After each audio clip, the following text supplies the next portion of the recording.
Welcome to the Outer Realm with Michelle Desrochers and Amelia Pisano. Airing live on the United Public Radio Network, 105.3 FM in New Orleans.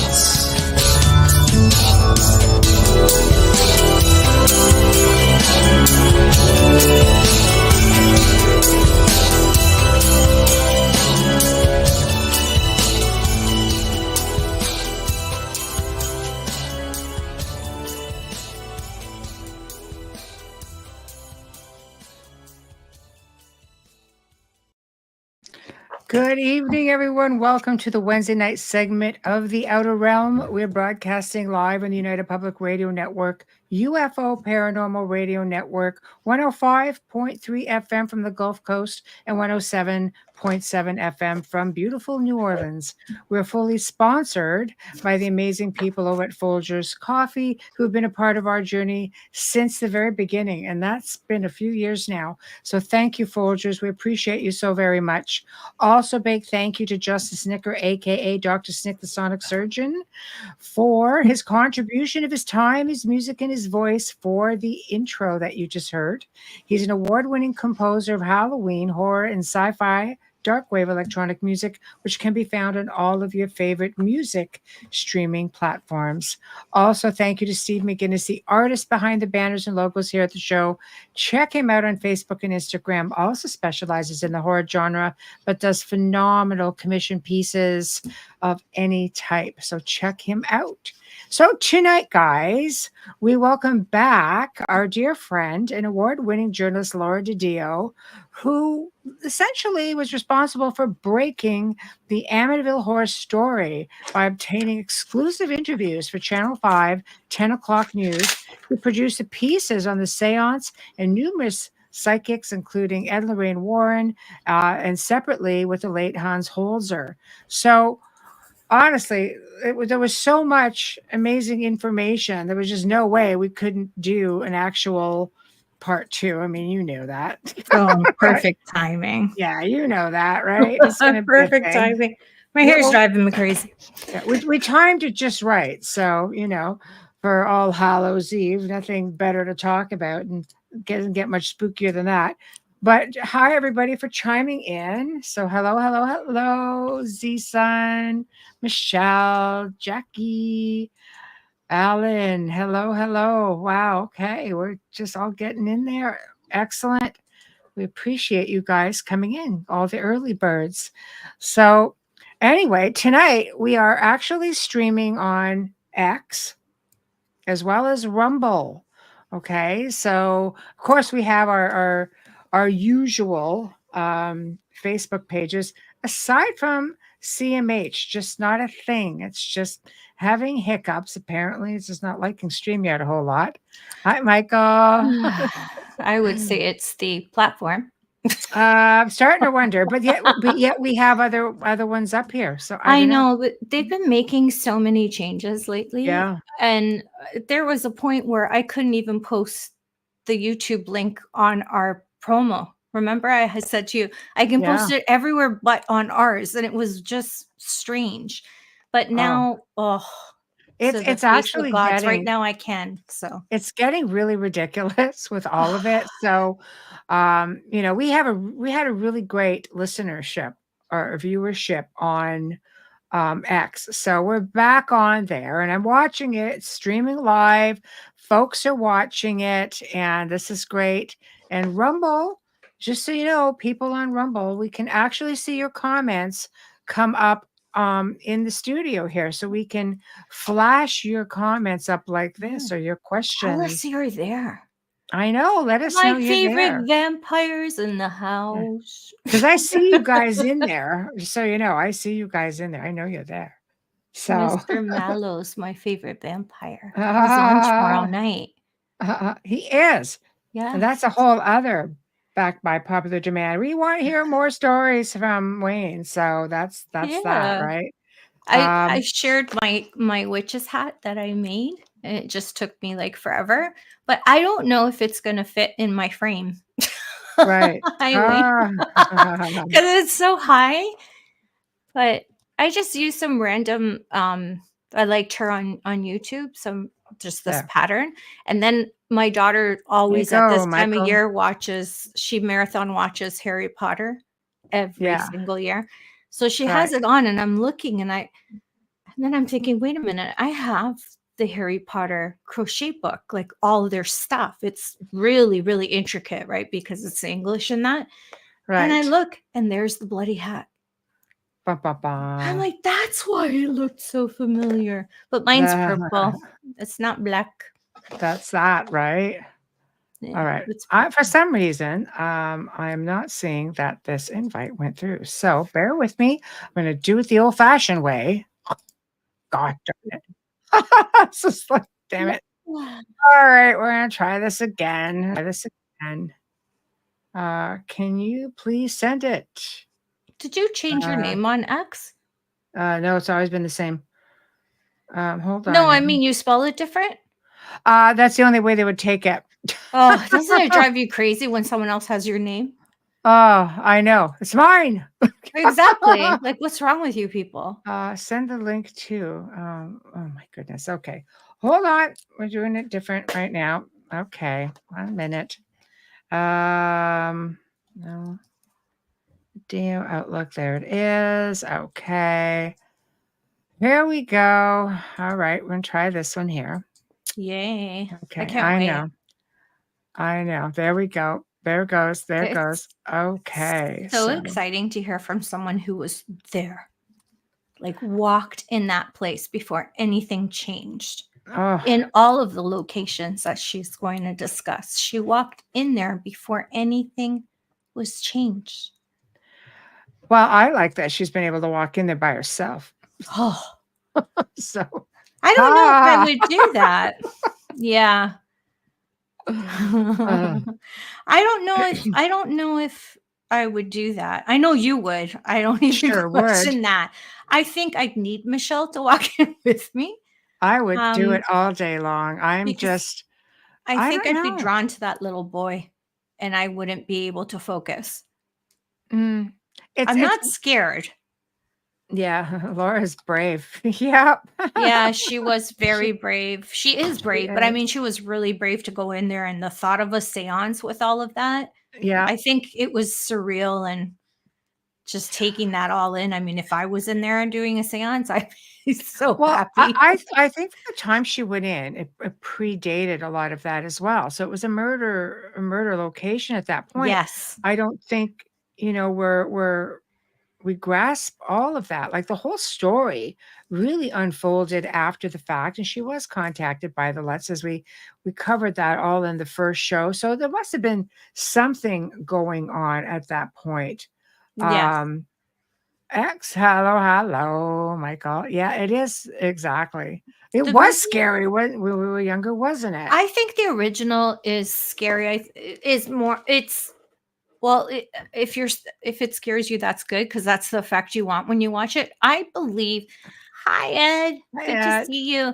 I believe that the remake, for me, the remakes are always the ones that I don't want to watch. Right. It doesn't even hit home to the original. Like it doesn't come close. They miss a lot of the story. But I know they had their own experiences when they filmed. It's a good movie. It's a really good movie. Ryan Reynolds is phenomenal. He's Canadian, just say. He's phenomenal. I love him, love his films. The movie was good, but the original was everything. The originals are always better. I think they Except just remake everything, to death. But there have been so many good documentaries that have come out with it also, with respects to it, which, it's just, I think it's one of those, like, is it something we would deem as a cult classic because it just, it Like Black doesn't die, Christmas. some places they do. It fades out with time. It might come up every now and then, but it's one of those things that realistically just does not go away. No. Right? And The Exorcist is the #1 film for this season, which I get it. I understand it. Amityville Horror. Amityville Horror. And But I Al. have to say the remake of The Omen, not The Omen Mhm. the beginning, but the remake of The Omen with Mhm. Liev Schreiber and Julia Stiles. True, Jackie. Yeah. Best made Omen film out of all of them. Just Mhm. saying that right now. Mhm. But Michelle and I have two favorites that we share in common for horror flicks, and that's The Entity in Mhm. 1980s Mhm. and The Others, besides the T rights t and everything. But like Yeah. that's different. That's different, not an They're different Exorcist film. types of they're different types of films for sure, and there's something that makes you think. Um, I don't know. I love to hear about things that have happened, Me too. and we've basically been asked. Hello, we've basically been asked to like. I honestly, I get I Hi, Jess. we get asked to do. I mean, I get emails to ask to do different types of shows all the time, and we're going to explore some of those in the new year. Just saying. So, Mm. um, because I think it's time. I think we can do certain things, but a lot of these type of stories always involve like a murder or something tragic that happens there Yes, as I've well. seen it. Yeah, it's a fantastic show. Fantastic. It's Pope's good. Exorcist. Yeah. It's a little silly, but that's normal. But Yes. it's a good film, meaning they tell the story of how, they came about this Mhm. exorcism school and Exorcist Mhm. believer. Ed, I got like 15, 20 minutes into it and I turned it off twice.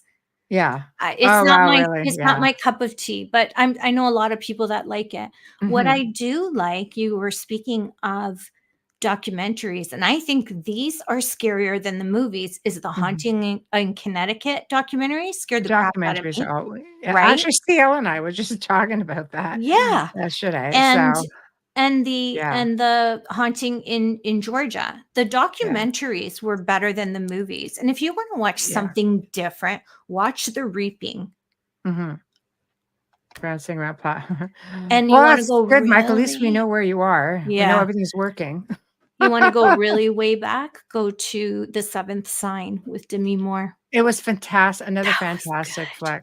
Yeah, Yeah, really and no fantastic. CGIs. I think that's what it is about it for me. I look Right. back and say, "Wow, this acting is amazing," like, they don't have any assistants. Mhm. Yes, yes, But yes. hi, Carrie. How do you I know Sally Kinetic, yeah, this Sally is Jessel. true, actually. They Yes! were on I there. That's forgot right. about that, Carrie. That is Yeah, amazing.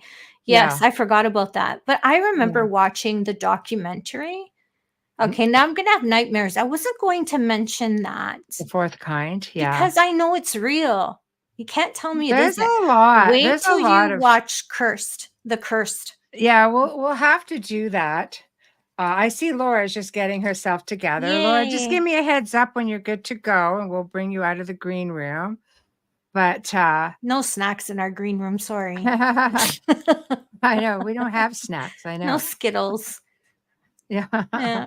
But I do feel that this is the Amityville Horror is one of those films that people, I think it's the story that people they can't get enough of it. They really want to know the ins and the outs. And that's something that Laura has offered to us and to everybody. We're Yeah. not the only interview she's ever done, but it gives a little bit of insight into the whole world that is outside of the film. What happened up to a certain point? What happened during? Because you don't unless you see the documentaries, you don't really get a whole lot of information on the seances. Um, hold The on experiences of the here. family Ed and either. Lorraine were made into movies. Read the books instead. 100%. Yeah, Oh, yeah, the 100%. demonologist book is really good. Oh yeah, It's all I've about her and it's really well done. yeah. No, oh yeah, exactly, Yeah. exactly. That So was there, what that was the first time I ever read about her, was that book. yeah, I got a copy from her. I bought one at a really Oh, isn't early that age in my nice? life, yes, and then I got a copy from her as well. Aw. Um, but, I just feel it's one of those things that you just don't know enough. Like, I would have loved to have talked to somebody from, like the entity going way back and trying to get information. Sometimes I think things are so traumatic, people just do not want to talk about it. I think you're hit the nail on the head with that one, because she kept moving and kept suffering, but there was nothing Mhm, updated that I could find online about her. mhm. And it's really sad because, I mean, obviously they don't really use too much information, because I wonder if she's still alive.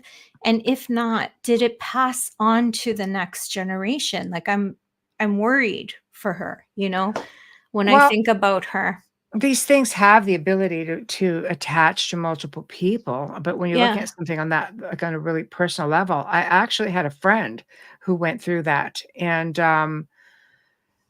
didn't last very long because I ended up helping her, and this is long before I was involved in the paranormal, and she would message me. She's passed now, unfortunately, um, but back then, she would describe some of the things that were happening to her, and she was my best friend from childhood. So, I was kinda like, how does this come to be?" But as her life unfolded at that point, everything that led to that moment, they're all attributes that could attract things, into your life, and it really sucks, but it's a fact of life that sometimes, and it's not like you call it out to yourself. Sometimes things just happen, wrong place, wrong time, you pick them up, you meet somebody who maybe it piggybacks and hops on. Like, there's so many reasons as to why these things happen. I'm just going by, because I'm not going to tell everybody, this person's individual situation, but everything that she was going through in her life at the time opened a door, and Mhm. something came in. And luckily, though, when she had told me about it, I was able to catch it early enough and Yeah. work with it and work with her. And with her, she just needed to change a couple of things in her life. And she had a very supportive husband. And that basically makes all the difference than being told by somebody, well, I don't believe you. That is nothing that shoots down your mindset more than somebody saying to you, I don't believe you. And because then you feel so alone that you just, you shut down because you don't want to hear it again from anybody else. No. So that You makes it don't really hard. It's a battle. Then they feel judged. It's Mhm, shame, it's judge, it's anything that someone would feel being violated. mhm, It's the same thing for them. for sure. It's heartbreaking when you hear them speak. Laura, are you ready? Just nod if you are. We're good. All right. Without Yay. further ado, our very special guest, Miss Laura DiDio. Woo! Hello, thank you. Hey, gorgeous. Oh, How are pleasure to have you? you back. Good. How are you? Thanks very much. I think I Oh, should probably, maybe I should do this in a dim light. why? You look great. No, I'm talking about just because it's, spooky time and It's what spooky have you. Oh, yeah. time. I know. I know. Yes. I know. I So, just finished doing an interview before the show tonight, and I didn't have all my light up. I'm like, oh my God. And I couldn't get up to change it. And it's like, I don't care. Spooky time. Just, I'm I just know going to because roll it's with so, it. it's, So, well, it's so bright here. So, it, I think it's oh, my screen that's low because nobody's bright to me. Everybody's just well, normal. mine is really standing Yeah. out. So are we live? Are we we are getting, live. Yes, We we are are. live. You're Yep. not standing out on my screen. I think it's just because your walls are light. You won't find light probably, color walls in Michelle or my house. probably, No, but all Well, I my have a few. desk and, there we go. There we go. Perfect. So we've had a lot of, good feedback, of course. This is the second time around because Laura is a fan favorite. So Oh, we had to bring her back, and no better time for part two than tonight, All Hallows Eve, of course. And I what? didn't know. What? I got goosebumps. Jackie Penna wrote November 4th is the 50th anniversary of the DeFeo murders. Oh, I that's have no, it's actually, true. no, goosebumps going all the way through my body right now. Ooh. actually, that's incorrect. It was actually November 13th, not the 4th. Okay. Wow. Uh-oh. Okay. But that's still, it's coming That's still up. around the That's- corner. We were Yes. just talking about how 2 weeks. the Amityville seems to be something that people hang on to. It's like, I don't even know. Like, it doesn't even seem right to call it like a cult favorite type of thing. Because usually, you know, the Manson thing was that. And there's certain things that just stick out in history that are they're never good. I mean, the Amityville, I mean, it was a tragic, tragic thing. Yet, Well, yeah. what is it about it?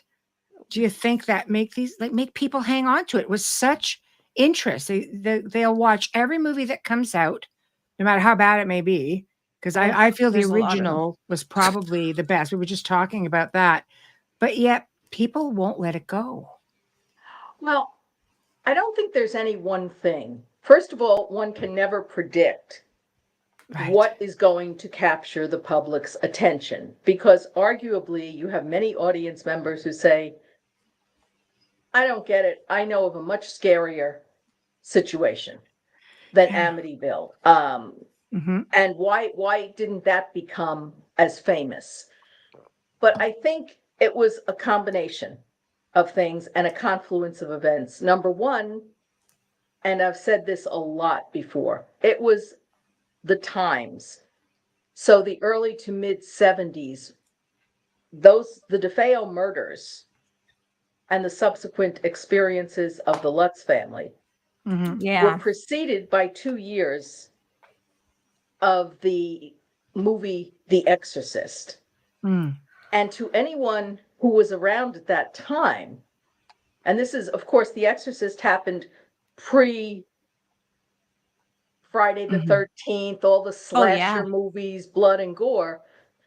But at the time, when people went to that movie, people who were atheists, non-believers, skeptics, people Right. who said, "Oh, this doesn't scare me," they came out of that movie and were sleeping with the lights on and Right? That's Just true. like You're not Rosemary's wrong. Baby. gripping You're not wrong. crucifixes, for a long time. And if you look at that movie today, it still stands the test of time. Mhm. Well, Okay. it was The Exorcist was based on a true story, yes, Jackie, but it was a Of a young boy. man. Yeah, Yeah. it was a He was a young man boy. who has no recollection of it right now. Actually, Bishop James knows them and Yes. doesn't talk too much about them, but he did do a documentary with them. So if you think about that, so that sets the stage. Number two, it's based in New York, in the tri-state New York metropolitan area, which was and is the communications mecca of the world.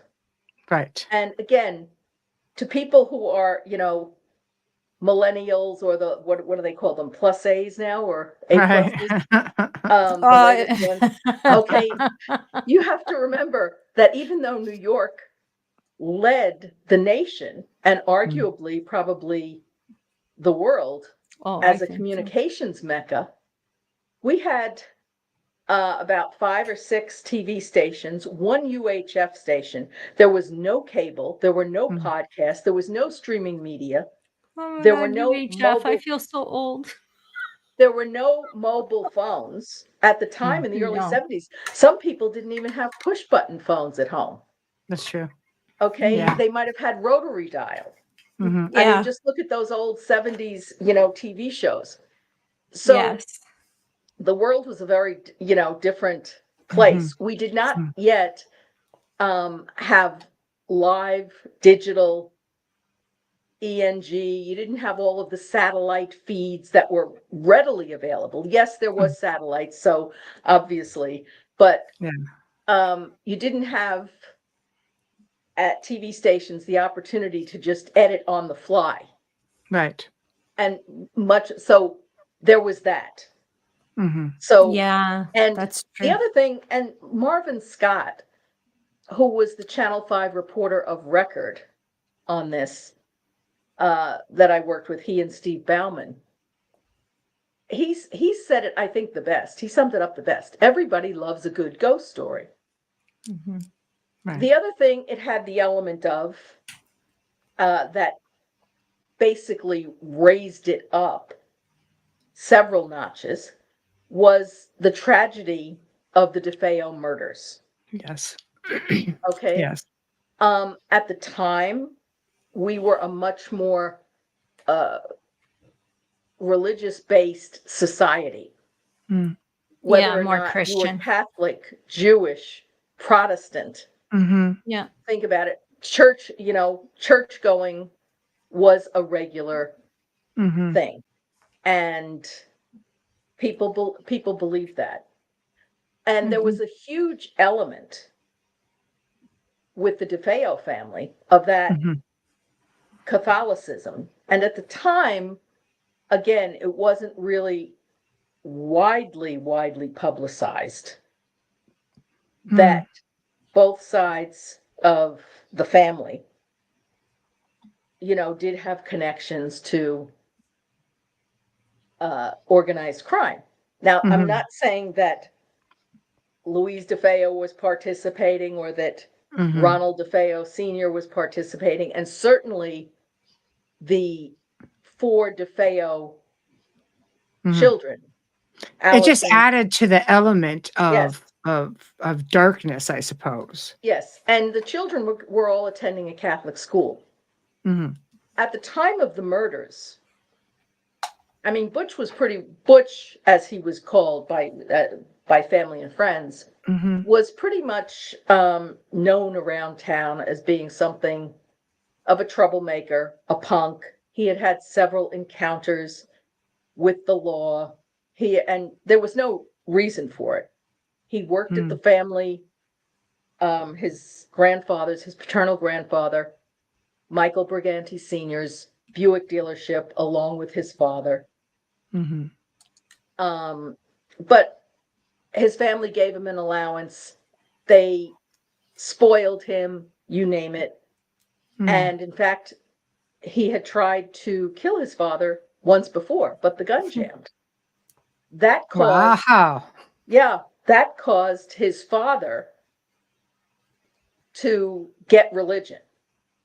Literally telling people, hey, I've dodged a bullet. I beat the devil. And at that point, the family would go on, spiritual retreats up to Canada. Oh, I know. Up to the oratories. And yeah, they donated a lot of money to that. So on the one hand, you've got this devoutly Catholic Italian family. And then you've got Butch Defeo, whom, and inexplicably, the father gave him back the gun. Prodigal son. Yeah, so he wasn't even a prodigal in that he never actually went away. Does it make to think for a moment, destiny? Like, do you think at that point, like, if that's how you're going to go, if that's what's written for your demise, because who in their right mind would give a weapon back to someone who just tried to kill them? Somebody who's given it back before. Well, I think the father thought that he was the super alpha male. Yeah. In the family. And Butch wasn't going anywhere. He had it too good. Right. Somebody is asking, wasn't Defeo the first case of the devil made me do it defense? Yeah. Good question. No, it actually was not, to put it succinctly, because that was always William Weber. Right. I was going to say it wasn't even Manson. Intent. William Weber was the defense attorney. He was like the 4th defense attorney to represent Butch. Because Butch attacked the 3 prior ones, fired them. Hot-headed. But when you look at those murders, you have to think what's going on. And of course, William Weber was a very capable, astute defense attorney. And he was also, I tell you, the cast of Mad Men had nothing on him when it came to marketing. He could, if he were alive today, he'd be running his own TikTok empire.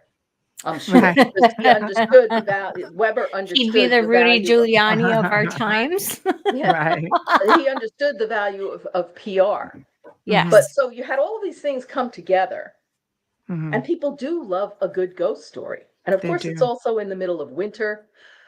Anybody I spoke to in Amityville who knew Butch at the time, nobody was surprised Mm. that he had killed somebody. What they were surprised about was the scope of the problem. It's like if you live near Mount Vesuvius or Krakatoa, Mhm. you expect it's going to explode at some point, but nobody exactly knew how.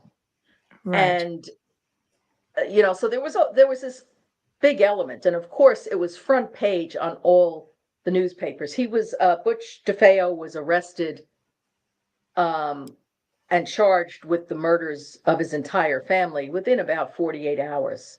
It Mhm. took one detective 10 hours to really get the confession, because he I had think, been making up so many stories, but yeah. never at any time in that initial 48 hours from the Mm. time of the murders was he suggesting that the devil made him do it.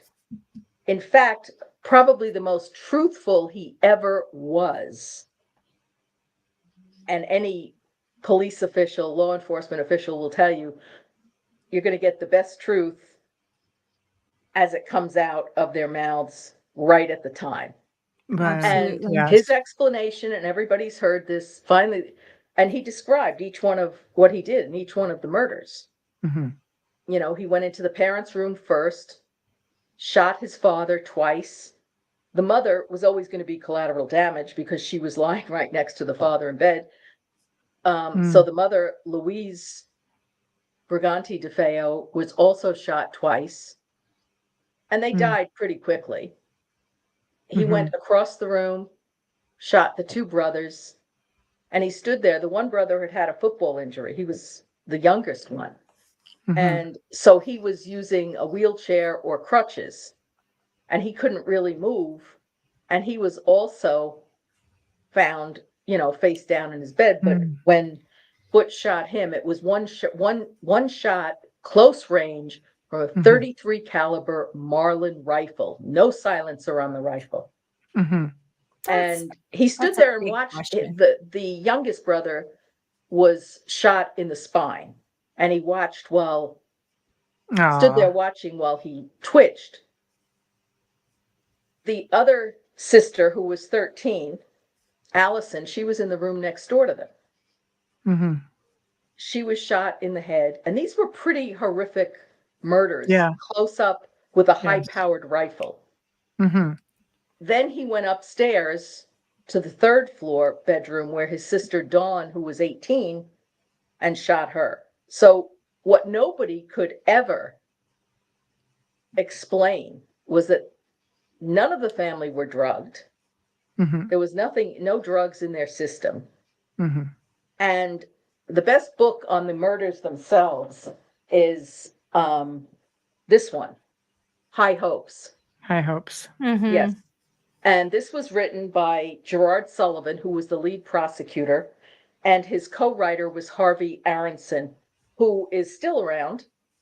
Harvey Aronson was a Pulitzer Prize winning editor at New York Newsday. And what's really telling is this last page in the book here.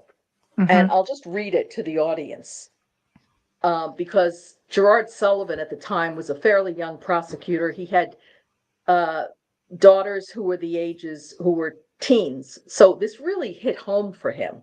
And he Mhm. said, I still think about the DeFeo case, especially about the children. And I wonder about the questions that were never answered. Did any of the victims wake up? If so, why didn't any of them defend themselves? Why were all 6 found face down in death? Why didn't anyone hear the shots? That's the big question. This is what And we so touched on a bit. this is what is coming from a law enforcement official after the fact.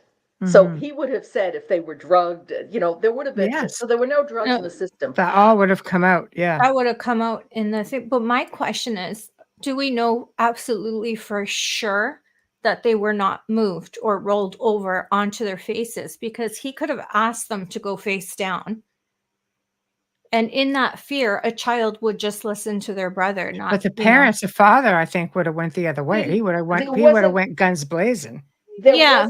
There wasn't enough time.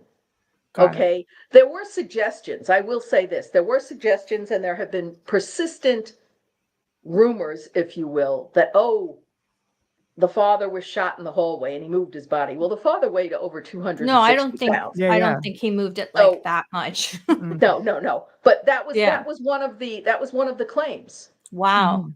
No. That the father was shot in the hallway. Now, first of all, if you get if you shoot somebody close up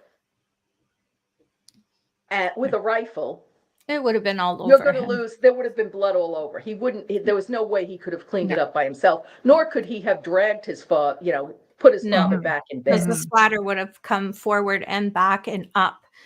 But that's what I wonder. I wish I could see the crime scene photos. Well, That they sounds do. Well, there terrible, are, right? unfortunately, if somebody really wants to go into it, you can find the photos of Well, the just crime scenes. for the forensics, yes, for the forensics part of murder, it, because yes.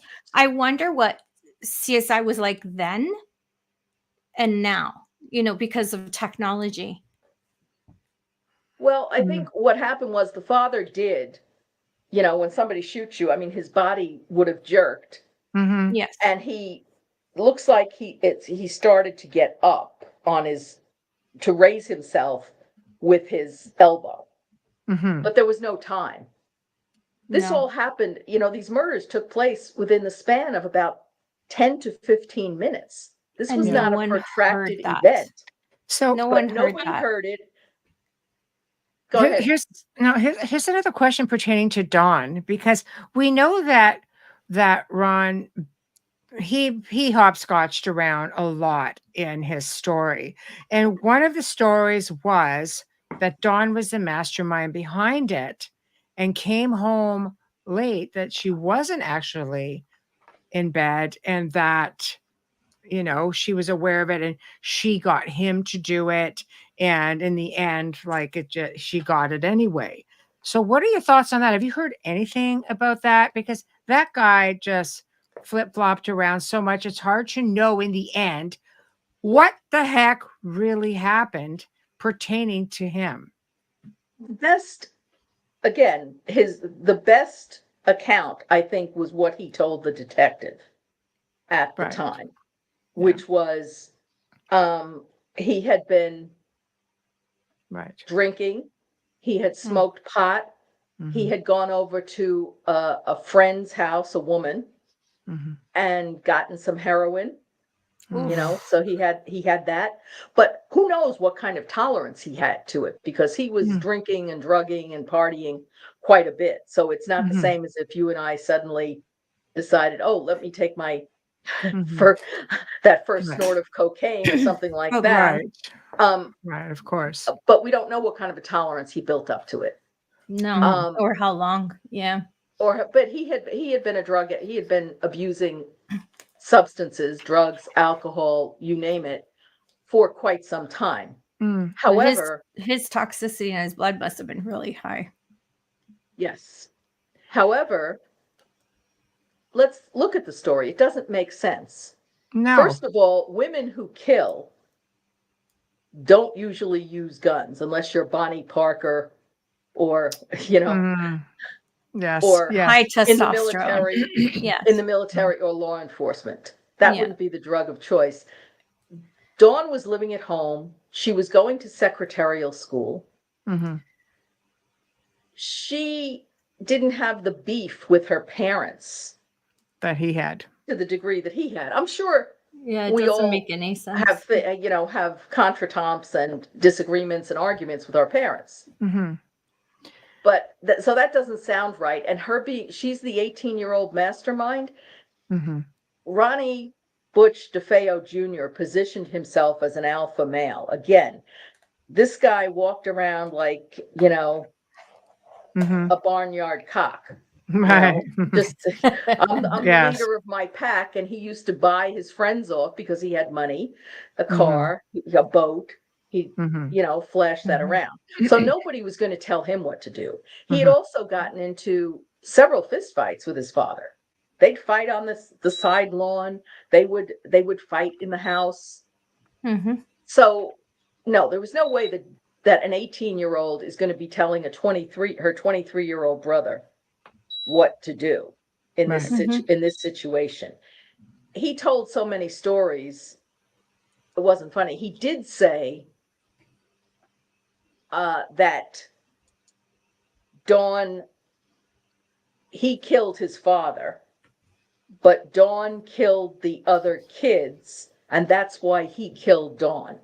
That was one of the many things he told. But again, this guy changed his story more often than we changed our So underwear. even if it was the fact, he discredited himself so many times. So could we just look at a supernatural aspect then for a moment, which possibly may predate the Lutzes, a story that came out, in the midst of the whole Lutz story. But was there? Do we think that there may have been something in the house at that point because there was stories of Indian burial grounds and an Indian chief who, I don't like to say necessarily Indian, but it's the term they were using at the time, but indigenous chief that was on site. Do we think that did that come into play at all? Do we think maybe that may have been a factor of the not hearing anything? I'll tell you, Ed and Lorraine Warren thought that it was sort of a demonic fugue that came over these people, and that's why. That was their explanation.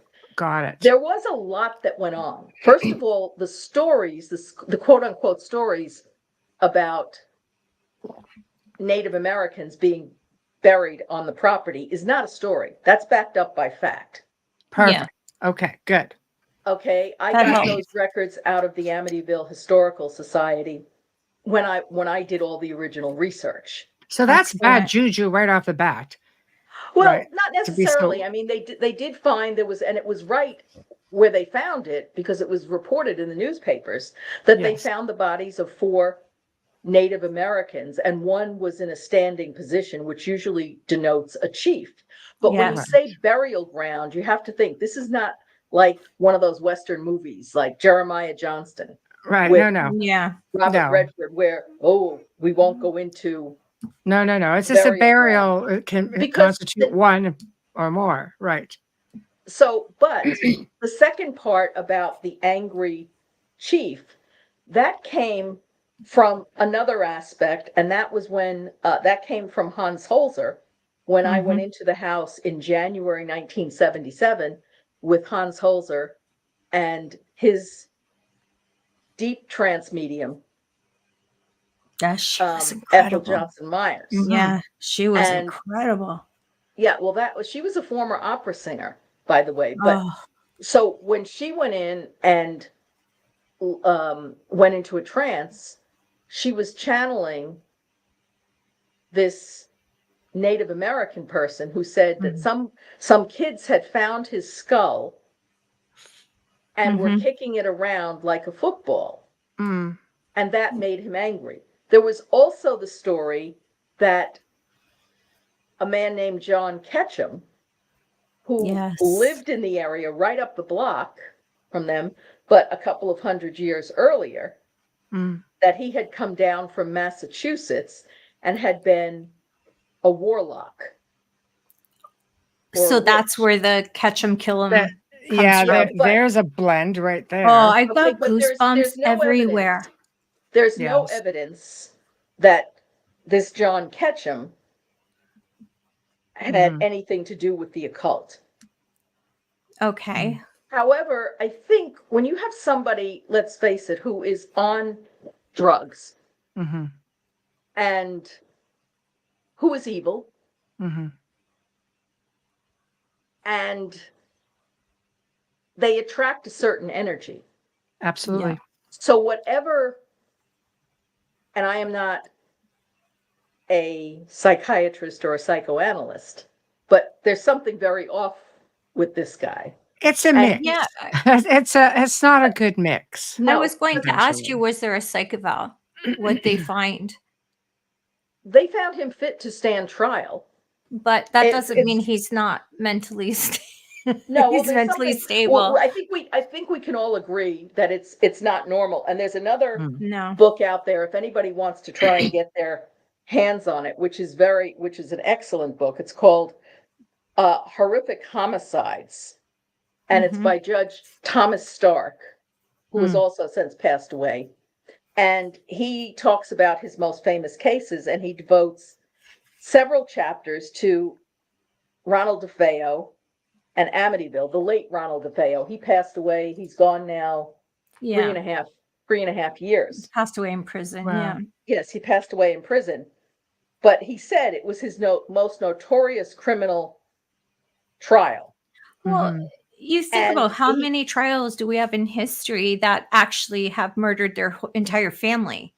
And at first, nobody could really pinpoint a reason. No. But I think the motive, if you will, ended up being greed. And Ronald Defeo Jr., Butch, when the detective asked him, what happened when you actually did this? He says, I don't know. He says, I just started shooting and then everything happened so fast and I just couldn't stop, which seems to me that's the most truthful thing he said. Yes. Now, you and I can be, and I don't drink or smoke and I've, never done drugs, Mm. but I cannot imagine, even if you're in a state where it's high, I mean, you'd have to be on some serious Mhm. hallucinogenic drugs Mhm. Mhm. to be propelled to kill someone. And if you were in that state, he had to walk up several flights of stairs there, 2 Mhm. flights of stairs from the second floor to Yeah. the third floor.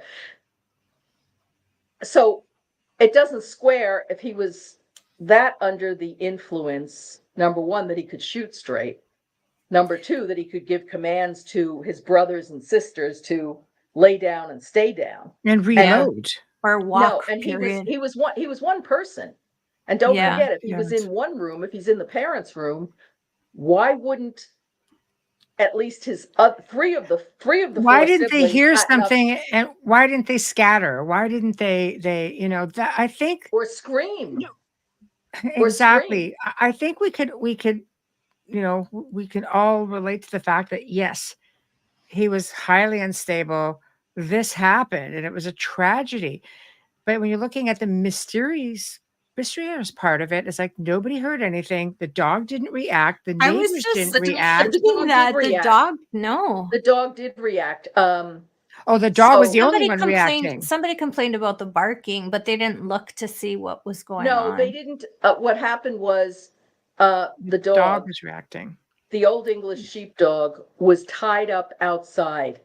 And Right. for that 15 to 20 minutes, that dog was out there howling and Because barking. animals can hear and see what people like into the ether, so to speak, which would And make by the sense way, that those he knew. The shotgun blasts, okay, Those are loud. Yeah. yes, not only would it have been loud with no silencer, but they were right on the water. Yeah. So that even would though he was echo in the like a house, that echoes. Yes, have it bounced. does. It does. But to your point, if you are on drugs, Mm. like that, you have psychotic tendencies or, whatever, as Mhm. he did, murderous intent, Mhm. it's Yeah. very easy to if you're going on the possession theory, Right. for evil to get in and work on. Mhm. Yeah. I mean, Oh, easily. I theoretically, you have to think, well, what differentiates a Ronald Defeo Jr. from other serial killers, John Wayne Gacy, Hmm. Jeffrey Dahmer, Charles Manson? Oh, Manson didn't touch What's- anyone though. No, but No, well, we I'm don't laughing know. because that was his defense. I didn't kill anyone. No, but you orchestrated it all. Well, Yeah. and but there was clearly intent. But going back Yeah. to a motive there, Mm-hmm.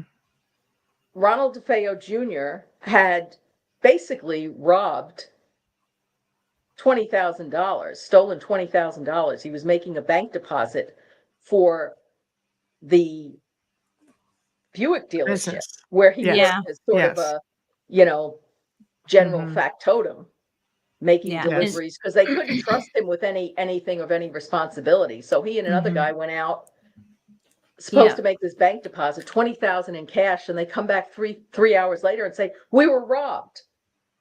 Well, the father knew Wow. that Mm. that wasn't true because he started spending money like a drunken sailor, etc. And Plus, that was a there lot was of money then. plus the Mhm. parents allegedly, this is another big thing nobody ever found, had $100,000 in cash in the house, jewelry. What happened to all of that? And we know from the grandfather's Buick dealership being robbed that, Yes. guess what? Because the grandfather, was not being robbed, but at the same time this was happening, the Southern District of New York and Brooklyn DA's office had a wiretap going on the Buick dealership for certain Oh, activities there. yeah. And when the Amityville police and the Suffolk County DA got wind of this, they approached them and said, hey, could we listen to those tapes? We don't want to interfere with your investigation. We're not going to leak anything. We just want to know what might have been said, if anything, about the murders. And Michael Briganti Sr. was talking to one of his associates at the Buick dealership, and it was very telling. He says, the associate said, what the kid knows a lot about our business. What are we going to do if he gets acquitted? Yes. And the grandfather was very distraught. And in time like this, by the way, Crap. again, the religious element comes up, because when he testified in court, the grandfather made a point of saying, I am a practicing Catholic. I go to mass every Sunday, and I go to confession, and I take communion at least once a month. Well, even Michael Corleone was baptizing his nephew. Yes. It all Yes, happened. So Ronald DeFeo Jr. grew up around religion. And in fact, even in his sort of twisted sense of mores, and I think he was amoral, he said to the cops, and he said, I think on the witness stand, he says, well, I never hit a sister, meaning sister as in nun, not sister as in his sibling.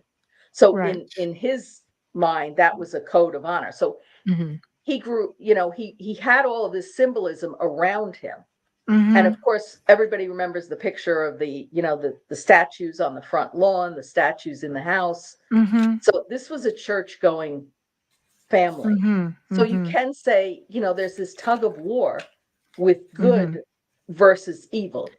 So he certainly had the symbolism around, and if his conscience was altered by the substance abuse, that would be enough to really, that would be enough. It would be enough. tip him over the edge. And whether or not he was actually possessed, as in what we're thinking of Reagan, played by Linda Blair in The Exorcist, or whether he I don't was know just, if it's ever that extreme. It doesn't have to be. It could be somebody just stepping in behind you and playing with what's up here and directing you, to do certain things. The It doesn't driver. have to be Yeah. a full on possession by any means, but something it's was going on there. And so yeah. certainly from a media perspective, I mean, nobody could figure it out at the time. Well, The parents I don't know how he even thought he could get away with these things. And I'm not sure if he planned in advance to kill them. I could tell you this. I could tell you in many situations of families that I've helped, there have been a certain percentage that have said, Because I've dealt with families who've had like the whole entity thing going on where one spouse is being attacked and the other spouse is like, I was dead asleep, didn't hear a thing. And when the person being attacked looks over and going like, help me, like, why aren't you doing Yeah, something? that's And they're being physically assaulted. There's no the other person in the same bed they're sucked down so deep but that was a supernatural thing at the time, so it's like that's why I ask, was there a supernatural undertone that put people into such a sound sleep that there's just no way, like something in the air that just That's what I said. Ed and Lorraine Warren yeah, felt like there was this demonic feud. yes, And you right, know what? I'll tell you, in the absence of any empirical data or facts, yes, of course, that's as good an explanation as any, whether or not you believe it. When what I just read, that paragraph from yes, Gerard Sullivan, the lead prosecutor in the case, saying there were things about it that they couldn't figure out, and that was one of them. But I'm wondering even how high, how his high ran off, because Defeo was able to tell the police within that first 24-hour period, 36 hours, of what he had done after that. He cleaned his clothes, took off his bloodied clothes, took a shower, put the stuff in a bag, basically took the gun apart, drove out of the house, and he told them where he stashed his clothes. He threw the gun back in the river there, the creek behind the house, threw the clothes down a sewer, and they found it just where he said. So yeah, that's a big one. Yeah. So whether or not you want to say, and by the way, Judge Thomas Stark rejected any insanity defense. right, And in his what I find interesting is that the chapters that deal with Ronald Defeo Jr. and the trial in his book, Horrific Homicides, he calls him the antisocial son. And I had interviewed Judge Stark, and I said, not to be disrespectful, Judge, but I have to say, to me, antisocial is somebody who goes to a party, sits in a corner, and doesn't want to talk to anybody, or becomes a hermit. It's not somebody who's basically a mass murderer.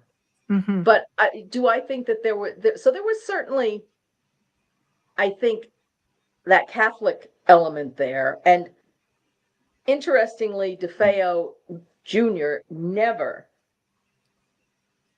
seemed to have any remorse for his crimes. And between 1975 and 1984, he kept launching appeals. All of them were unsuccessful. But the judge at the time he sentenced Ronnie Defeo Jr. said, I hope that whoever comes after me, Ronald Defeo Jr. was sentenced to 6 consecutive life sentences of 25 to life. And the judge said, I hope he never gets out, because I think he will be a danger to society, whether or not it's now or 25 or 35 years from now. And he never did get out. And he basically spent the rest of his life entertaining any reporters who wanted to make the trek up to see him. Oh, he was probably and getting lonely. married a couple of times. And even then, the story about how he was supposedly married to that woman Geraldine, and that was all concocted. And then there was another psychic who visited him in jail, and I found that laughable. So, and he was actually at the end, using the stories and the questions that the reporters were raising in various treatments, documentaries, news stories, and using each one of those to spin the tale. How could I do this? How could I, as one person, kill 6 people? Mm. And nobody moved. Well, that's what we're all wondering. So yeah, that part of it, I have to say that's just That's going to be the one, like one of those major questions that it will never get an answer. It'll always be that's one of the reasons that this story hangs on, because not all of the questions have been answered. And then, you have the Lutzes that come in with a whole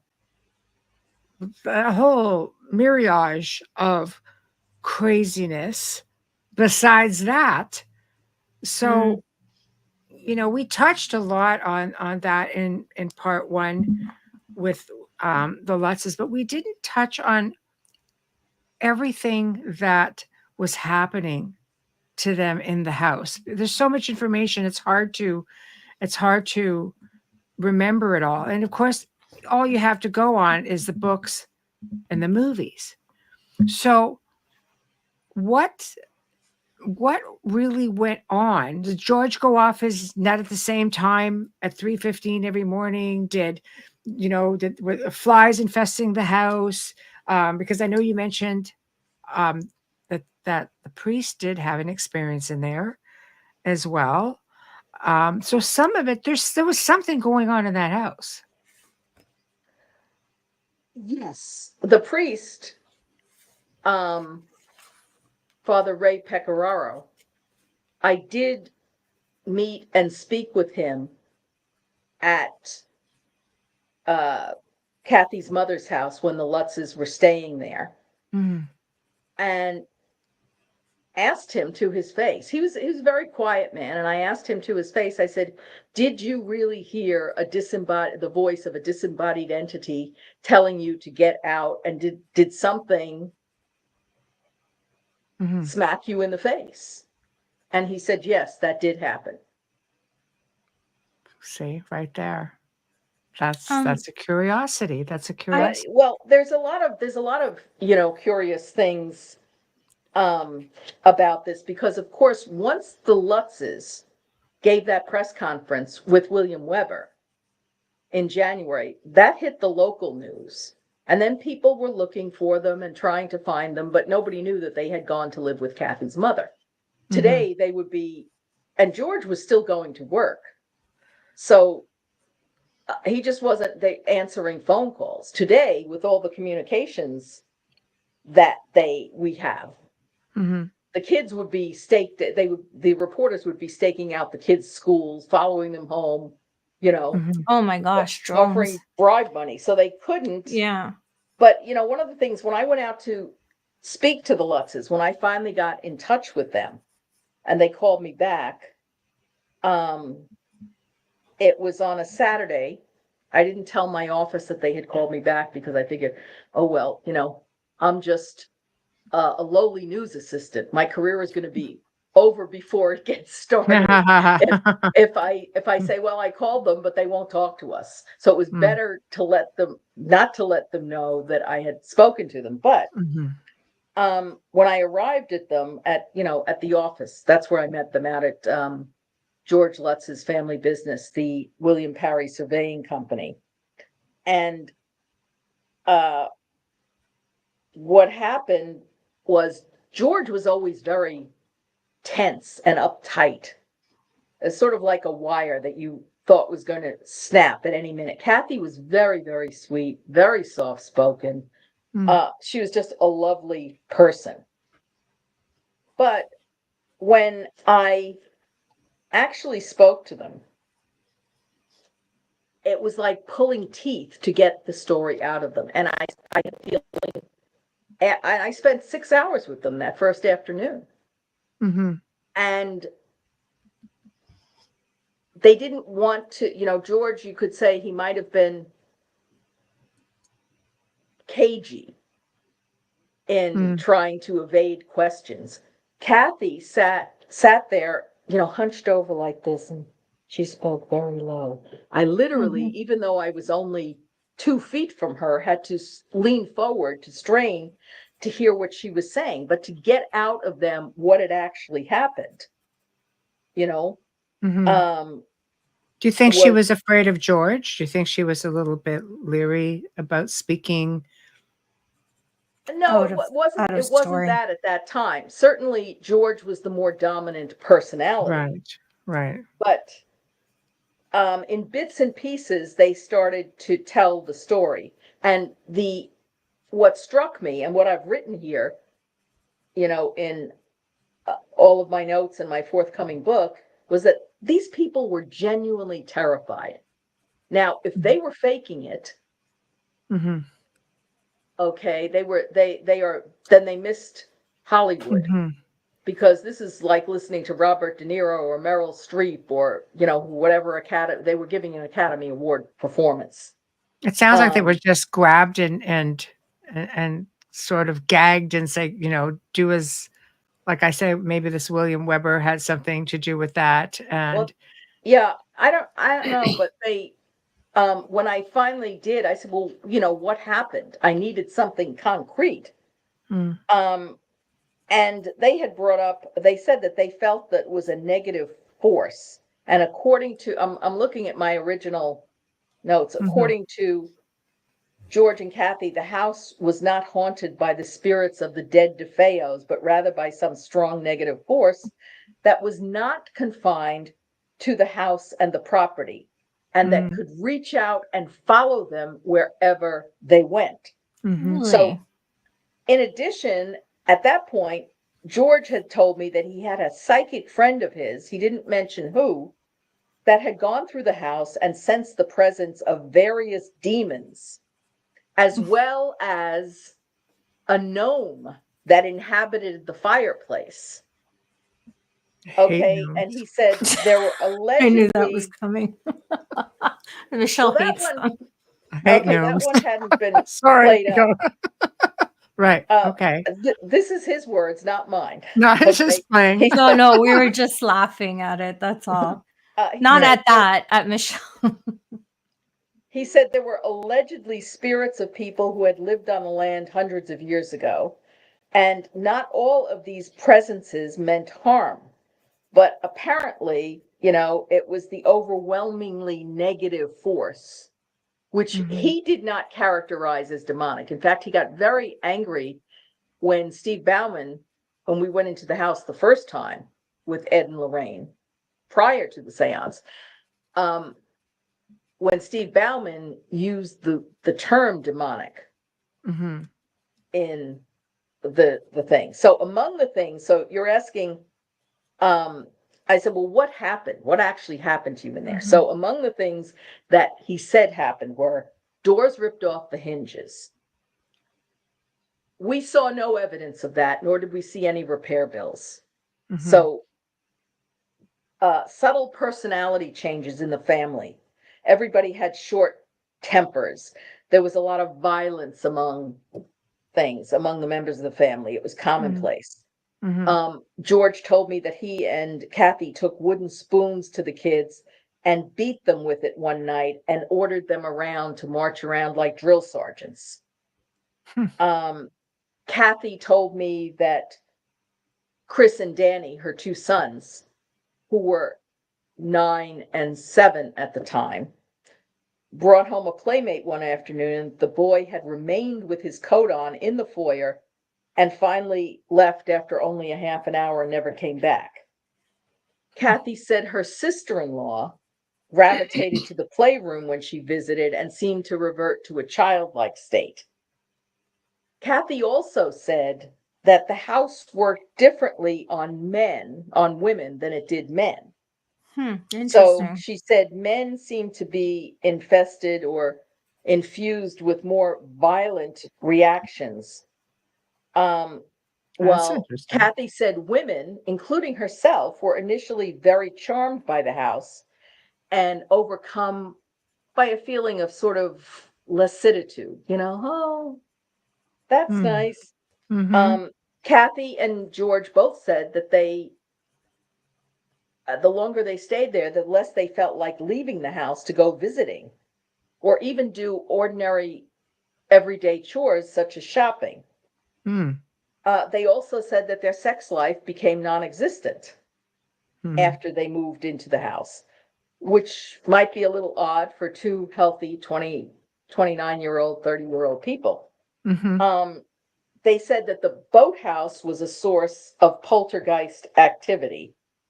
And George said he went out one night to go to the boathouse, I guess to look for something. And he found green slime all over the place, which oozing. And he dubbed it poltergeist puke. Yeah. Again, I didn't see any of that. He also said that Harry, the family dog, who was a Labrador mix, it was a young dog, spent a lot of time sleeping. And by the way, George also said that on one occasion, the dog nearly strangled himself on his chain trying to climb over the fence and get off the property. And he said other animals wouldn't go on the property. Now, this I can debunk, okay, because Danny told me that the reason the dog almost hanged himself had nothing to do with him trying to get off the property because he was scared, but because he was on a short chain and it got hung up on the chain link fence. So he accidentally got hooked on there. And I did see cats and squirrels that would scampering cause them around. to run. Yeah. Yes. Yes. Then the other thing, and this was a big part, this was depicted quite a bit in the movie, was that George said he could never get warm in the house. He was constantly building roaring fires. I don't know what that did to the gnome, but and he said he spent most of his burn him up. Sorry. He spent most of his time staring into the fire, and he, stopped showering, shaving, etc. Kathy also said she felt a strong presence in the kitchen, and that was backed up by Danny when I interviewed him for the 2012-2013 documentary My Amityville Horror, which was directed and produced by Eric Walter. And Danny said at the time he and his mother were sitting in the kitchen having breakfast, and they felt a presence in the kitchen, and they both felt like something had gone through them. Like whoosh, literally physically went through them in and out. So that's pretty dramatic. And then, of course, Kathy also said that she famously, this has been reported quite a bit, that she looked in the mirror one day, and instead of seeing her 29-year-old face, what she saw was the face of an old hag looking back at her. Then there were the flies that were supposedly congregating in the window of the upstairs sewing room. And so there was that. And George said that after they moved into the house, he found out that he was being audited by the IRS. Well, so he was trying to link everything in his life to the house. By the way, he had also told me that the Defeo's maid had a breakdown and was going into a mental institution. Well, he was talking about. There was a maid?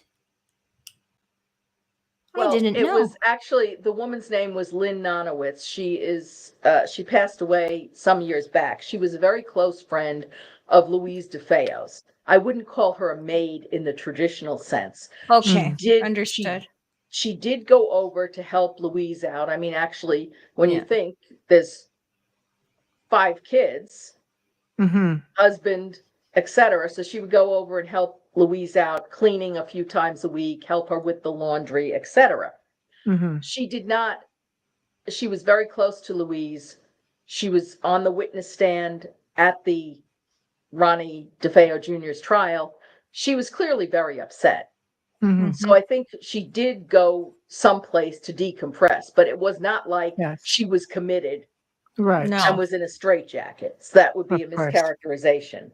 But what they said was, and anybody who believes in the paranormal will find this, correlates to infestation, that at first things were very subtle and disconnected in terms of what was happening. But they said after January 6th, the Feast of the Epiphany, when they took down all the Christmas decorations, all hell broke loose. So the activity ramped up. George said he would wake up every night at 3:15, which was the approximate time of the Defeo murders, as he believed it. So all of these incidents, and of course there are more, were told to me over the span of 5 or 6 hours that afternoon. And Wow. George was, again, he was really wired pretty tightly. He'd start to say something, he'd stop, and he'd clam up. And he wasn't the type of guy that you could push like a 60 minutes interview or interrogation. Yeah, but why was he doing that? Was he showing signs of being deceptive or couldn't remember his story? No, well, how do you know if he's being deceptive? First of all, you're listening to this prove person any of that. who basically, when George fell silent, then Kathy would say something. And again, she spoke very slowly, very softly. It was almost inaudible. Okay. And her position when she told the story didn't change. She was leaning forward, like this, almost, trying to, hug herself or protect herself. So it sounds like PTSD a little bit.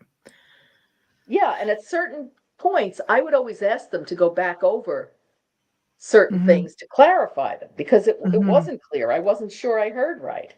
But what it sounded, and what my impression then that I have in all of my writing is that, and this is what made it so unbelievable and makes it so unbelievable to many people who are skeptics today, is that they had described, it sounded like they had been visited, and this is my exact quote that I wrote down at the time, by just about every form of parapsychological plague in existence.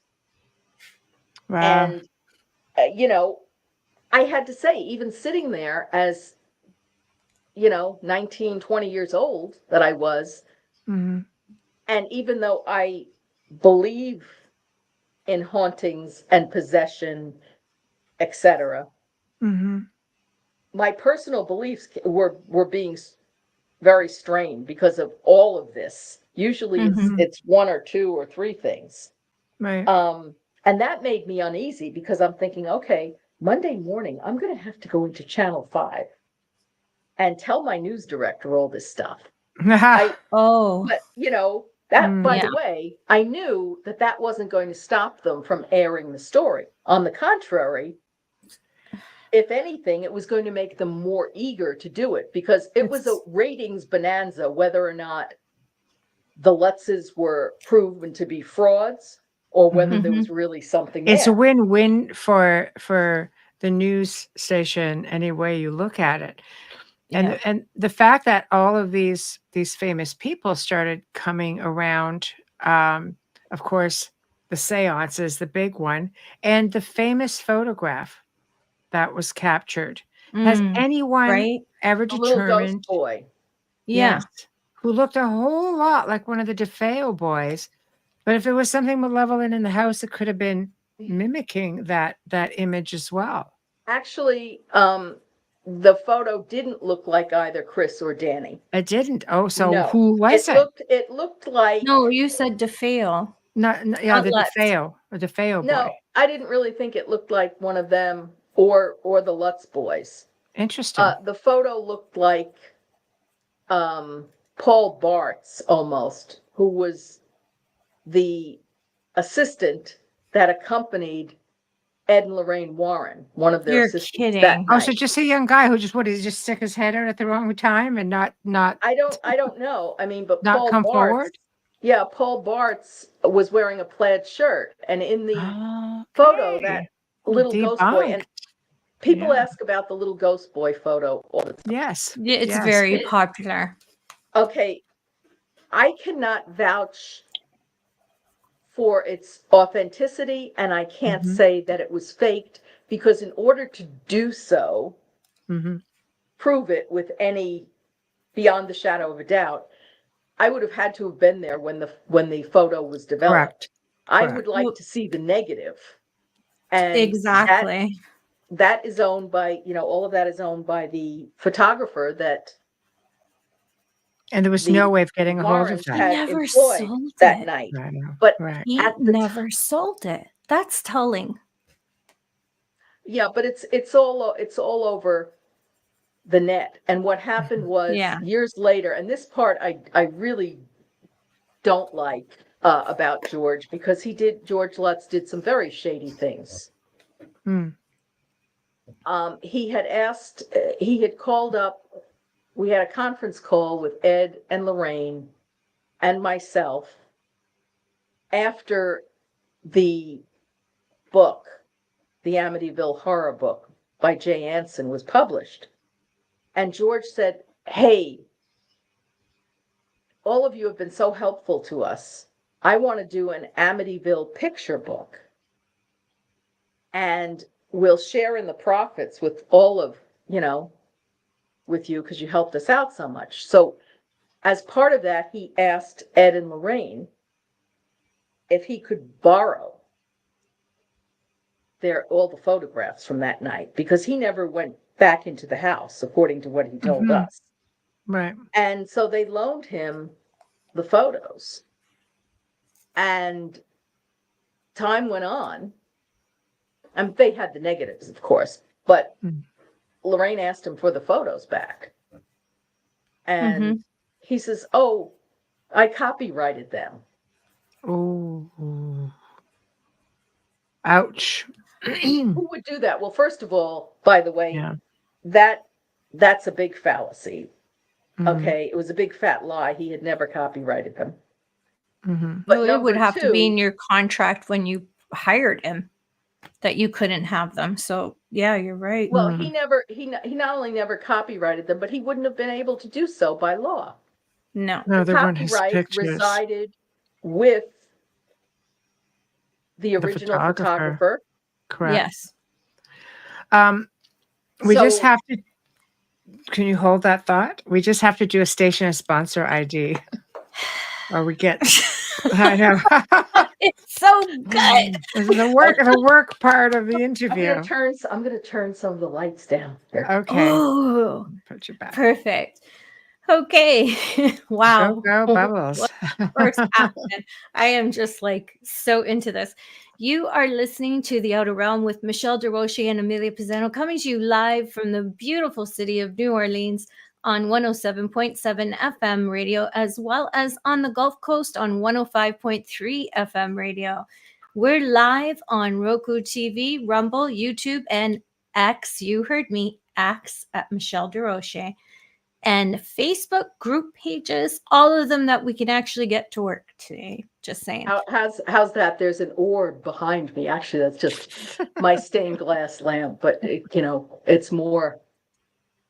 Okay. All right. I just got to Keep going, finish. Amelia. Yeah, keep going. Listen to us on Alexa Prime and approximately 250 streaming platforms. You count them. I'm just saying. I bet you can find us anywhere. Search United Public Radio on the platform you normally stream on, and then look for The Outer Realm. Our guest and our dear, dear friend, Laura DiDio, is here, award-winning journalist. And she also, which everybody knows her for, because she's so amazing with giving us all the details that we want on Amityville, but there's other places that she has seen and witnessed and been a part of as well. So hopefully we'll get more of that on the other part, unless Michelle has a part trois. No, we're just going through with this. Okay. It'll be a whole other show. Won't be a part of this. That's what I mean. Okay, so Yeah. there's a whole part three. Okay, the gratitude portion of the show, and the most important part, Folgers Coffee. Thank you so much for sponsoring us from our first episode with UPRN and Joe Montaldo. Thank you so much. He's a producer and network owner. Thank you for your continued support, and we hope that this is a long, long relationship.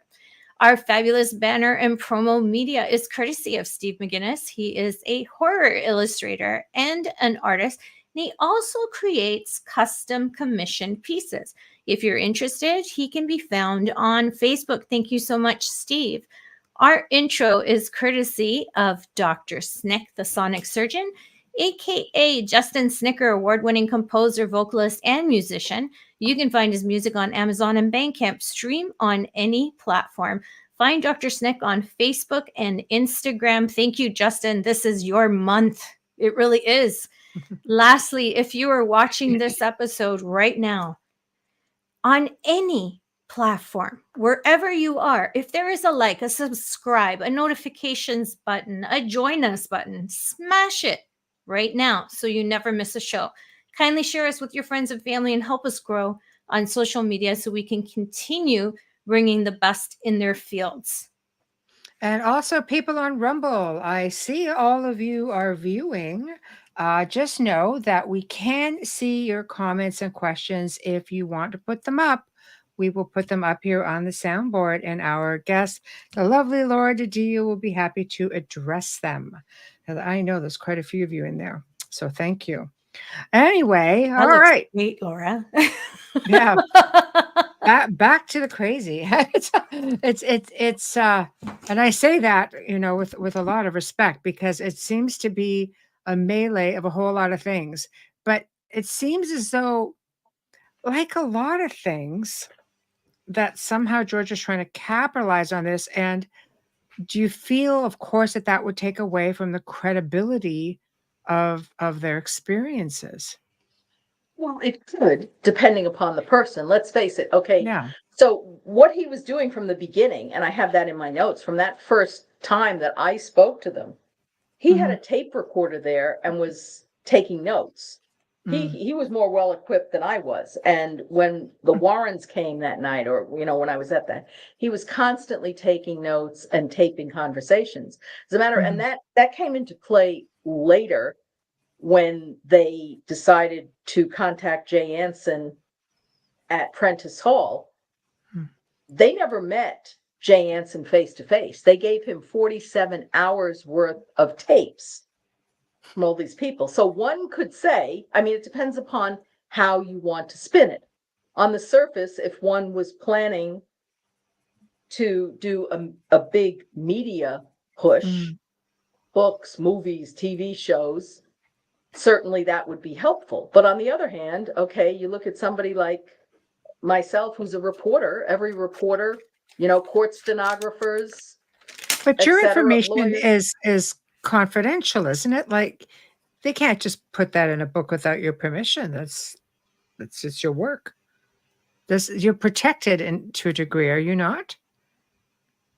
No, actually, if you look at Jay Anson's original book, when that showed up at the Channel 5 newsroom a couple of years later, and I vividly recall Steve Bauman and Marvin Scott standing there looking at this and saying, this should have been our book. Right. And you couldn't do anything about it. Well, no, our book, in that we should have written the book and made the millions that this was going to make, because at that point we knew that there was a movie deal in the works. But what happened was Jay Anson said this was based on a true story, and he took a lot of literary license to the point where he posted an entire conversation supposedly with that Steve Bauman and Marvin Scott had said that this was the most haunted and scary place they'd ever been in. And they never said any such thing. In fact, Marvin had been and is to this day a skeptic. So they were suing. They were going to sue Anson for having misinformation, for libeling them. Right. For libeling them, misquote, putting them in there and, just making something up that they had never said. And the only thing that stopped the libel suit was that Jay Anson had an untimely death. He died in 1980. That's very interesting. So, yes, a lot of people that were connected to Amityville, died young, but some are still around. So interesting. Yes. So can I ask you this just off non sequitur, just quick, and we can come right back to it. Did any of those people that you were in touch with ever report having things happen to them after being in that house? No, you mean some of the people that I worked with and Yeah, who had been besides, there, or anybody that you know of who had these untimely deaths? Do you know if anything like Jay Anson? I mean, he would have been very connected with the Lutzes, and if the Lutzes felt that something had followed them, I wonder if he had had any odd experiences. well, he was never in the house. No, He but wrote if that. things were Yeah. followed, because things can follow, and the Lutzes seemed to feel whatever was there followed them, I tend to wonder if he was spending time at all with the Lutzes, if something might have piggybacked, and if he was having experiences to contribute. I'm just a shot in the dark, but it is a curiosity. Well, the two people who said that the house almost killed them were Ed and Lorraine Warren. They said That's they were true. Lorraine followed. told me that herself. They Yes. were followed home. Yes. Something was Yes. following them home in their car from Long Yes. Island to Connecticut, Yeah. Mm. and they Yes. almost went off the road in a ditch. It's in their book. Yes. Yes. Yeah, it's in their book. Lorraine, I'll tell you what I find very telling. Okay, for anybody who says, okay, they were making this up. Shortly before Lorraine died, I mean, I had a long phone conversation with her, and I said, Lorraine, what was the scariest case you ever had? And I thought she might say the Enfield poltergeist, Mm-hmm. the Smurl case, the Conjuring House, Mm. etc. She says, no, Amityville. And she kept repeating. She never deviated from She her never original wavered from that. stance. No. That she said that was as close to hell as I ever want to get. Obviously, if I tell you, oh, Michelle, Amelia, I have a splitting migraine, Mm. you have to take my word for it. Mm-hmm. Yeah. You don't know if I'm having a migraine Mm-hmm. or a spasm in my back or Mhm. what have you. So you do have to take certain things on faith. But I can't imagine that in a private conversation between No, I can't see that. myself and Lorraine, Mm-hmm. that she would No. still be repeating that. And it was the same thing with Kathy Lutz. Mhm. Years later, when I spoke to her, long after she and George were divorced, Mm-hmm. she said to me, no, I know this was real. I don't care what anybody says. I know what that's- happened to me. Yeah. I've always heard she is a kind and good-hearted person, that she wouldn't make up anything. Like that's all I've ever heard about her. Anyone who's met her or knew her, spoke of her, always spoke of her, you know, having integrity and the fear that she expressed. Yes. You know, and And- Lorraine, I think people want to try to dispute something they can't understand, because it's easier to say, no, it's not real, than it is to face that, yes, this is. And why wouldn't that be traumatic for her? Well, You she have a flat mass out looked at murder, me and you said, have, yeah, she Yeah. said, dear, that house tried to kill us. yeah, like you have something that's moving. And you, Mm. even with George Lutz, there was claims that when he left the home, he was a lot healthier, a lot better. Why Mm. wouldn't that happen to Ron DeFeo? Of course he'd be normal in prison, right? If I this don't think Ron DeFeo Jr. was ever normal. No, you know what I mean. I agree Mm. with you, Laura. You know I do. I I know. love you, and you have such integrity, and I don't question anything. I'm saying he He was in wasn't, an he didn't environment that there have was no way he possession. could waver. Like he Yes. wasn't going to come out smelling like roses in any way, shape, or form. Essentially, is what No. you're saying, right? Like he was in that kind of an environment that was a dark and foreboding place. Yeah, but My- he didn't have those tendencies. You don't hear about that Mm. with him after. I'm saying, like, there's a really good chance that something else was in the driver's seat with him, and that really, With George? it speaks or with Ron. It speaks volumes that he just gives all that information later, as if he didn't feel like he actually was there, but he knew he did it and he knew what happened. I think as time went on, that Ronnie DeFeo Jr. had told so many lies that he couldn't discern the truth from a lie himself. No. As for George, I think as time went on, that house had more of a claim on him. That's interesting. How so? Because he kept trying from day one, he was trying to control the narrative, which you're not going to do with the entire New York and then later national media, international media. That's not going to happen. People are going to do what they're going to do. They're going to say what they're going to say. But he couldn't ever shake it. He couldn't move on with his life. This was a man who was a Marine, who was running the family business, and he never really had a job after that. You know, Amityville became everything. I don't know, his it was all consuming. And The when bane of his existence, essentially. well, yeah, because he kept going on the road. He kept, it's one thing to do interviews and host shows and stuff, but and in fact, the boys, Kathy, all seem very desperate for people to believe them. But they live it in age, though. This is what we've talked about the last time you were on. We didn't talk about things like that back then.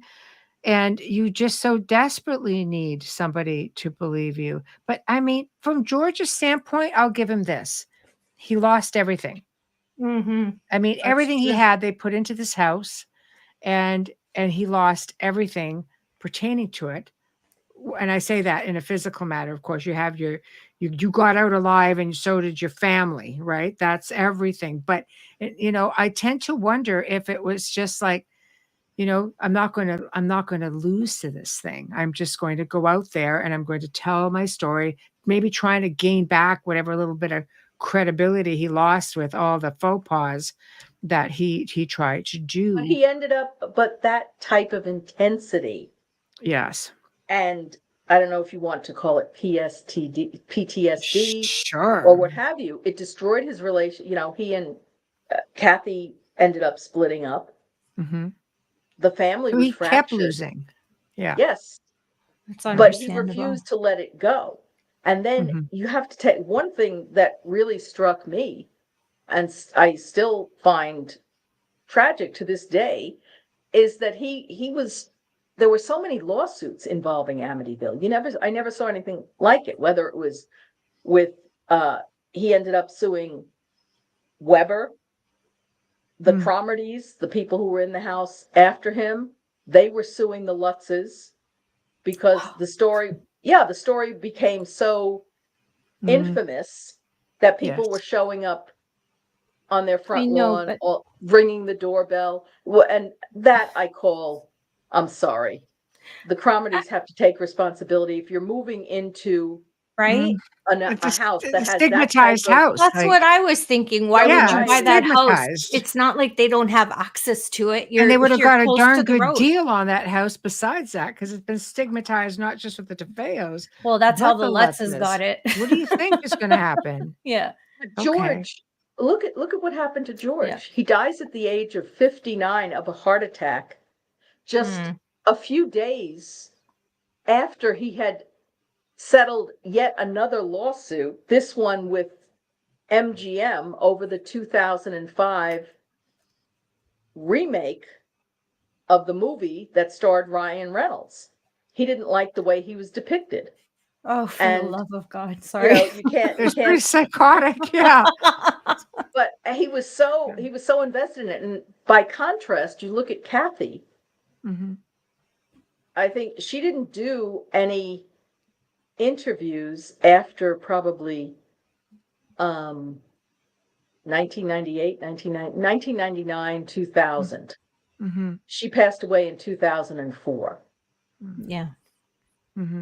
And she was on oxygen at the time of the Amityville Horror or Hoax 2-part documentary that was made by the History Channel, History's Mysteries. I was also in that. Yeah. And, you know, you could see she was frail, and she says, I don't care what anybody says. I know what happened to me. The other thing about Kathy is you notice she fades out of the picture after the divorce. She's not seeking any publicity. She's not Which adds to her credibility. She's not really doing any interviews. What she was doing when she relocated to Arizona, and ironically, her first husband, she was in church, and her first husband is living in the same town, going to the same church, and they ran into one another. He was sitting behind her in the church pew. What are you doing here? What are you doing? Well, I live here. You do? And she basically was doing a lot of charitable work, delivering meals on wheels to people. Yeah, integrity. And her kids loved her. Yes. Yeah. Even Danny, who, you know, has a lot of contentious relationships. You know, he loved his mother. They were really young going through all that. That's tragic. And once they started to do interviews, I have a question here. Who was the medium who got ill during the Amityville Seance? It was Mary. It was Mary. It was not Alberta Riley. It was Mary. She actually ran out of in the middle of the seance and out of the house and vomited on the side lawn. You know, so that house had a long-lasting impact on a lot of people. And in terms of physical manifestations, you know, I was with the Warrens at the Conjuring House when they had a seance there, and I remember seeing the late Carolyn Perrin tossed, you know, across the room.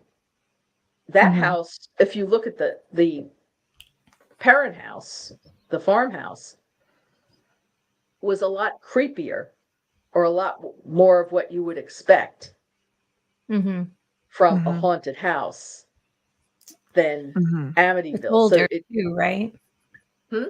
It's old too. It's very old. It's several hundred years old. The Amityville house was built in 1928, and it was moved. It was but that land was haunted. It was moved onto that plot of land where it is now. Yeah, I remember you telling us that time, because if the land's haunted, that whatever's on it is going to be haunted. It's going to remain the same for sure. Well, an important distinction here, though, is if it was a ghost, like the ghost of the Defeo children who were killed as they slept, those children might be confused and might be more likely to stay at the physical place where. Yes, and it depends. It depends if they're staying with their belongings and things like that. They may not stay on the land per se. The thing is with that too is if there is something stronger and more malevolent, that they tend to keep human spirits at bay. I've worked so many locations like that. And I worked one location where you hear things growling and you'd hear a child come through and say, it's coming, hide, hide.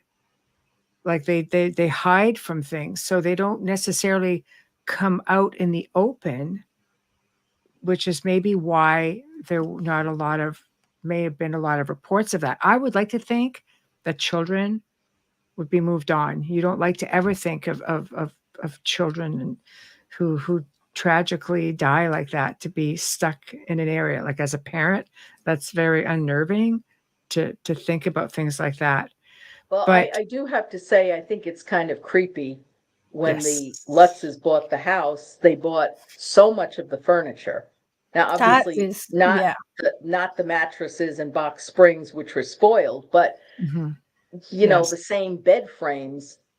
I would have a hard time putting my 5-year-old daughter in the same bedroom as Alice and Defeo sleeping in her bed. When did they find out that the murders had occurred, because I understood that Kathy wasn't aware of it till after. No, they were very much aware of it. There was no way, if you lived on Long Island Oh boy. at that time, it was news all over the tri-state area. So And in because fact, yeah.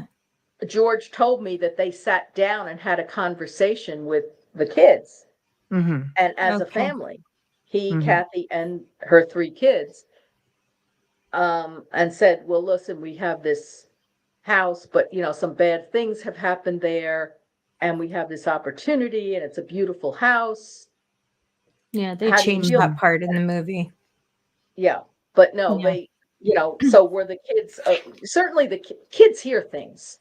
Yeah, I So- wouldn't be able to live in there just because it was such a tragic, not because of a haunting kind of thing, but in the sense of the crime that was committed there is horrendous. We're closing in. We've got a few minutes left. We probably have about 10 minutes left. You had reported some experiences after, when you went into the house on your own and with the new owners after that. Can you share that? Yes, absolutely. Well, during the times I had been in the house prior to that, the February 23rd and then the March 6th seance, I didn't feel, see, smell, touch anything out of the ordinary. In fact, I was very surprised. And one of the things that, during the seance, as one of our listeners, Jackie, had said, who got ill, the psychics were having very strong reactions during the seance. One got ill, another one started screaming and said, it's in the second floor bedroom, it's moving. I don't know what it was except a presence. The 2 reporters, Mike Linder from WNEW Radio, which was the sister station to Channel 5, was on my left, and Marvin Scott was on my right. And at one point during the seance, and both of those 2 men were Scorpios, and both were avowed skeptics. Yeah. Marvin leans over and said, hey, I just felt a chill. And then 5 minutes later, Mike leans over and said, hey, I just felt a chill. I didn't feel anything. And I'm looking, I'm like, my first thought was, gee, I guess I'm not even worth haunting. And then, you had people, we had our photographer who became ill with heart palpitations when he went up the stairs. And that one spot at the top of the stair landing seemed to be a hot spot. So the house was very chaotic that night. It was a party atmosphere. There was nobody who was, this was not scripted. No. The Lutzes had invited some people. The Warrens had invited some people. Channel 5 had extra people. So you had 22, 23 people in the house that night. You're not getting a lot of action. No. So you weren't going to get, other than these things that were happening to individuals, but it was like a scattershot thing. Ping, ping, ping. You didn't see one thing like the table levitating. Wow. You didn't see spirits appear, etc. So after that was all over, I was thinking about it. I said, the reporter in me, I want to go back there. I had their house keys. And so a couple of weeks later, in early April, it was just before Palm Sunday, it was a Saturday afternoon, I decided to go back into the house in the middle of the day, high noon, rather than sunset and stuff. But it still takes courage. Yes, I was, well, not really. I mean, when you're 20, 21 years old, you feel like you're invulnerable. But I was throw caution to the wind and jump in with both feet. Well, I was frankly curious. I said, okay, maybe I only have the sensibilities of a pet rock here, but I don't see, smell, sense anything. Let me go back in when the house is quiet. But as a cautionary measure, I decided to take my German Shepherd smart move lab mix Fritz with me, who was a big 120-pound dog, but that dog was sort of an empath. He was very, very sensitive. So and a very calm dog. He's also in the prime of his life. He's about 4 at the time. So we go into the house, and I wasn't supposed to be there. I didn't tell the Lutzes I was going. I just did this on my own. Mm-hmm. And I'm amazed that the couple next door did not call the police. Mm-hmm. So I'm walking around. I left the dog, off his lead, and I just started walking around. And everything was still as we left it weeks before. The gingerbread house from Christmas was still on the dining room table. And again, That's creepy. I'm walking through there. I don't feel anything out of the ordinary. I don't sense anything. I don't smell anything. I didn't see any green slime. I did not see any flies, nothing. All of a sudden, I'm back by the sunroom or what have you, and I hear a noise in the front of the house, and I recognize it's my dog who's growling. So I walk back, and the dog, Fritz, is still in the foyer, and he's standing there with a very fixed stare. Mm-hmm. His teeth were bared. His ears were pinned back. Mm-hmm. His He's hair. standing stock still, and he's looking like if just fixed stare, not moving. But what really struck me is that the dog's, the hackles were up on his back from his neck all the way to his tail. Yeah. And he's not moving. Now, this is a New York, this is a Queens, New York dog. Yeah. He's used to a lot of activity. Yeah. I take him into the city, Central Park. He's used to traffic. One time, my grandmother's house, her landlord, their son was visiting, and he had a bushy beard, and we were upstairs, and Fritz ran down the stairs. He thought it was a burglar and he was going to get the guy. The guy just made it into the house. So this was not a cowardly dog. No, German Shepherds are known for. No, but I had never seen him react that way before. No, Okay, no, not like that. No. He didn't like fireworks. If fireworks were there, he'd cower in the bathtub, Yes. on 4th of July. But when it came to people, you expect the dog to react to strange noises or sounds, but this was totally different. Mm-hmm. He's just standing there. He's not moving. If it had been a squirrel in the attic, or if he had smelled a human, I have no doubt he would have charged up the stairs, just like he did, at my grandmother's house when he thought the landlord's son was a burglar. So I'm like, Fritz, what's wrong? What's the matter? Nothing. No, he's just looking at this thing. And I'm like, so now I'm looking. What's up there? I don't, again, nothing is happening. I didn't see anything. So I started to go up the stairs, and I got halfway up, and I said, think about this, Laura. At that point, it was probably the dog's reaction that was also spooking me. Mm-hmm. But I had the distinct feeling in my gut, this is not good. I trust the dog and his instincts. He can see, sense something that I can't feel. Correct. And Laura, animals are amazing. If you go up there, you're going to be messing with something, and it might mess back with you. Because up until that point, It left you alone. Michelle, I had always felt that whatever was going on there wasn't interested in me. No, don't make it interested. Yeah. Stay out of So its space. Yeah. Now is a time, discretion is the better part of valor. So I came down the stairs, said, come on, Fritz, let's go. And I'm out of there. Yes. Okay. But that was creepy. It was Yes. creepy. And I tell you, just from the dog being there, I started to tingle, when the hair. Well, it's kind of a starts rising. good thing that the dog was there. Yeah, it was a smart move. Yeah. How did Lorraine take it when you told her that you did this? Well, I'll tell you something. Because I wasn't supposed to be there, I didn't tell that story for many years after. Mhm. So Lorraine, when I did tell her, she said, well, yeah, you were wise not to. Mhm.